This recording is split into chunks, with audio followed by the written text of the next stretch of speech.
Hey there, everybody. Hope your day is going well. Your creative old school gaming here, and welcome back to First Gen PokeTalk. Well, might as well just go through it. So, the save file in blue erased itself again. So you know what? Blue. I'm just going to go through the evolutions in red and yellow. I'm not going to spend another 2-3 weeks going through the grind and the slog and everything just to get blue up to par. Hell no. And especially since there's some that were traded to blue, I'm not going through the uh, the cloning process again. Hell no. It was a pain in the ass to do the last two times when yellow's battery actually died and when blue's a save file originally erased itself, now erased again. No, I'm not getting blue all the way caught up again. It'll just be red and yellow from now on. And hell, if something, I mean, I really hope not, but if something were to happen in the Reddit file, and that something happens there, then I'll just take yellow all the way through because yellow's battery is newer. Oh, this point it's like about 1 year old, so it should be able to keep hold of itself. Let's hope. And I really, really hope nothing happens to red because yellow does need to trade in order to fully complete the Pokedex. There's no other way. Well, hell, now that I'm thinking about it, if something does happen, then I'll just get right to the point of like capturing a handful of extra Pokemon, and then like okay, trade Graveler, watch it evolve, trade it back. And same with what's the other ones like Haunter, uh, Kadabra, and that's the fourth one, Machoke. Right, yeah. So if something were to happen, then just okay, trade, watch the evolution, then trade back. Simple as that. I don't know what in the hell happened. Honestly, if I had to guess, I would say that somewhere in the blue cartridge, like wherever the hell the battery is, it's on its last legs. Like it keeps erasing the save file, but it keeps saying, "Oh, I have just a little bit of juice left," when really it doesn't. Yeah, the thing is, now that I have beaten the Elite Four and unlocked the Hall of Fame, I can't even use the missing no glitch anymore because just encountering it can corrupt the Hall of Fame save data. Before, I didn't even have Hall of Fame save data, so there was nothing to corrupt. Now that I do, yeah, I'm just not going to risk it at all. Now, as I go through and eventually defeat the different the Elite Four with the different teams of six, I'll be going on 2 times speed, and then I'll like separate my reactions to the different evolutions that way. And once the constant grind of going up against the Elite Four over and over and over again reaches 1 hour, I'll time lapse it down to 30 minutes and then add on the my reaction to the different evolutions. As for who's going to actually register the teams on camera, I'll be switching between red and yellow. Unless, like I said, unless something actually happens to the red cartridge, which fingers crossed, I really, really hope not. Then I'll just, switch, okay, this time it's going to be red, and then the reactions to red and yellow evolutions. Then so on and so forth. Now, as for how long that'll take, I honestly don't know. I mean, hell, it's, because some teams might take a little while longer to register all 6 of them. Because, I mean, hell, there's some Pokemon have 3 stages, some Pokemon have 2 stages. Hell, if I have an entire team that is only 1 stage evolution, that's going to be a really, really quick registration. Just, okay, done, and that's it. So and then the names of the core episodes are just going to be like Elite Four rounds 2 to whatever. Like I said, it'll all depend on exactly how long it is, and I'll have a I'll have a just I'll have to record like some kind of a generic intro for the different rounds and a unique outro for the different rounds, at least until I get to the final one. Then it'll be a unique outro that'll kind of transition to the next stage of Stadium.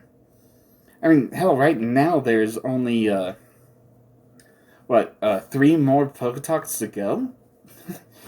So I don't know. Depending on exactly how many core episodes there are, then that will help me to determine just okay. I have so many core episodes of Elite Four grind again and again and again.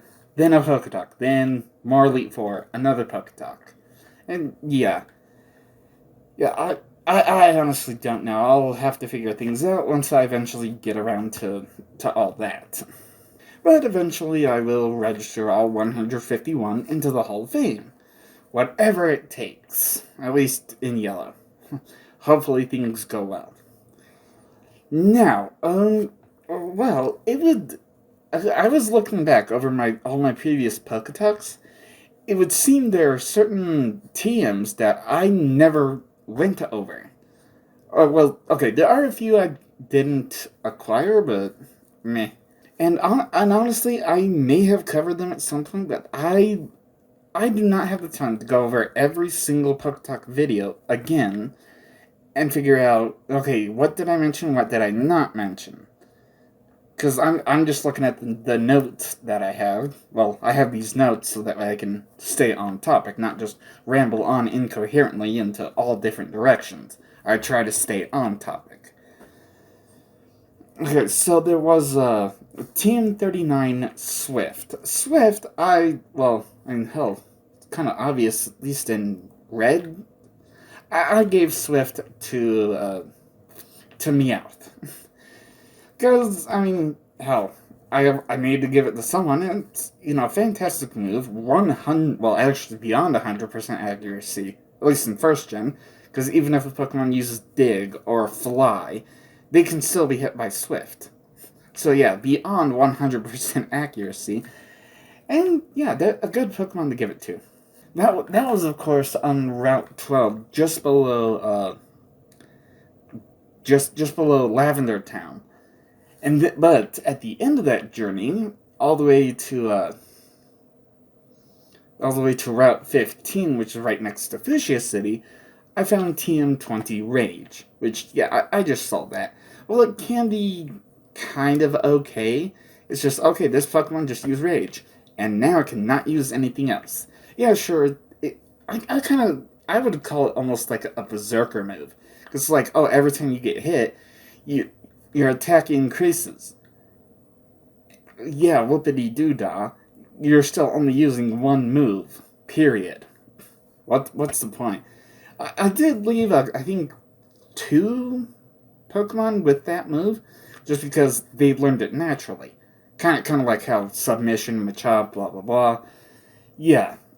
Yeah, so, I mean, hell, Rage is at least an attack move, unlike Growl or Leer or Tail Whip, whatever the hell. Yeah. Yeah. Then there is TM23, the Dragon Rage, which is only available in the Rocket Game Corner. And it's okay, I guess. I mean, it does 40 hit points of damage, completely ignoring defense, but it will never get stronger, so I didn't even bother with it. Same with a TM50 Substitute, also in the Rocket Game Corner. I mean, it's like, oh, you lose a chunk of health, put out a Substitute to take damage.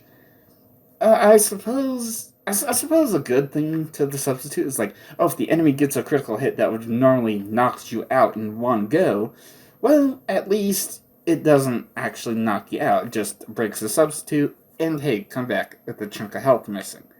But it's that chunk of health missing that I really don't like. So yeah, just never... I wouldn't want to waste my time with that. And then, right, TM35... Yeah, the metronome. It is a neat move, because it can pull any move, period. But goddamn, like, the few times I used it, It's just, okay, here's a decent move. And then a few times there was explosions. Just, okay, no. Forget metronome. Just, let's use something that actually, does damage. Guaranteed every time. Not a random roll of the dice. So, yeah. Now then, well, this is actually the final time I could use the random numbers to try and determine who or what I'm going to talk about. Because, yeah, the last three PokeTalks are kind of one of them, two? Two of them are. Well, okay, one doesn't have to do with Pokemon, the other does, but yeah, I think I used the random numbers one more time, which is the next PokeTalk. Or is it the one after? No, I think it's the next PokeTalk. It's the one where I go into, Professor Oak's Pokedex ratings. Whoopity do that. Yeah, but anyway. So I did I rolled a D12 for this one, and I had to start rolling like D10 later. Yeah, and anyway, so, last time using D12, ended up with Ditto, Krabby, and Kabuto. Oh, well, let's just get this started. Bring Ditto on down first. This useless piece of crap. Holy hell. If you think Magikarp is useless, oh, no. This one is much more useless, because Magikarp at least learns Tackle at level 15. Yeah, it's not very powerful, but at least it's something. Ditto has Transform. 10 whole grand goddamn uses of it. And then using it, or transforming into whatever the enemy is, to try and go, okay, what can I do? What can I use against you now? And I suppose on the right side, it kind of makes, Ditto the same typing as the enemy. Which means, oh, hey, if you're a poison type, now I transform into you, you try to use acid or poison sting or something against me. Guess what? It's not going to be very effective. That's the only bright side to Ditto. And it can't learn anything, it can't be taught anything, just a useless sludge of pink. Okay, you know what, let's bring Krabby on down here, because Krabby, wow. Krabby is actually really good. Between Vice Grip and Crab Hammer, don't really need much else. Really don't. Because, hell, it's it's not a super powerful Pokemon, but that unique move of Crab Hammer. Vice Grip is not unique, because I think Pinsir learns that as well. And its stats are... I'll be generous and say above average. The stats are above average, it does do pretty well.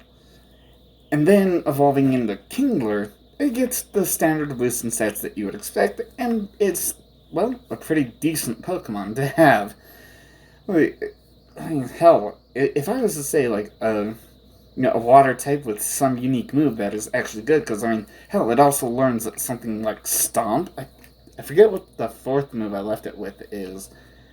But yeah, it's actually a really, really good Pokemon, even for being caught so late. Okay, well, enough of that one. Kabuto, you're the last one for this PokeTalk. So, Kabuto, Rock and Water. Definitely an interesting combination, especially when you consider it learns Absorb. Just, what the hell is that all about?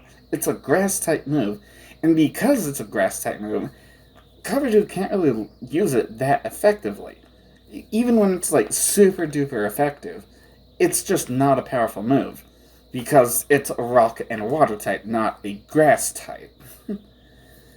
Yeah, hell, you Scratch and Slash and... I forget what in the hell else I left it with. Oh, Hydro Pump, I think? I think it also learned Water Gun. I don't know, I think I'd let Water Gun go so that way it could learn Hydro Pump. In hindsight, I wish I would have gotten rid of Absorb, but... Well...